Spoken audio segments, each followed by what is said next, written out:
कवि जी राउर लिखल एगो कविता बाटे पियत बा खून। तो ई केकरा के संबोधित कर के खून पियता केकरा खातिर लिखले बानी कविता?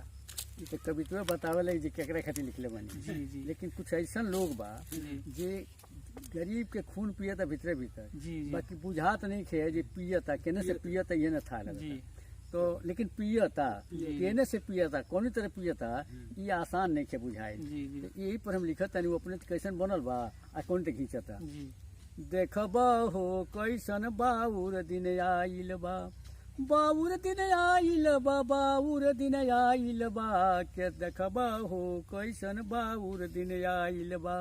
दाढ़ी बढ़वले लगवले बाटी का, दाढ़ी बढ़वले लगवले बाटी का, घूम घूम लेत बाट धर्म के ठीका, धर्म का यार में अधर्मी गोटाइल बा।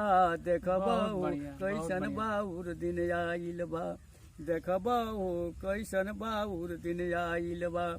देशवा में धर्म के रोग बाटे लागल, देशवा में धर्म के रोग बाटे लागल। गैया के बंद नइखे होत कहीं काटल, अनुमति कसैयन के घूम के दियाइल बा। देखबा हो कैसन बाउर दिन आइल बा, देखबा हो कैसन बाउर दिन आइल बा। रूप रंग कपड़ा पर कौन बा भरोसा, रूप रंग कपड़ा पर कौन बा भरोसा।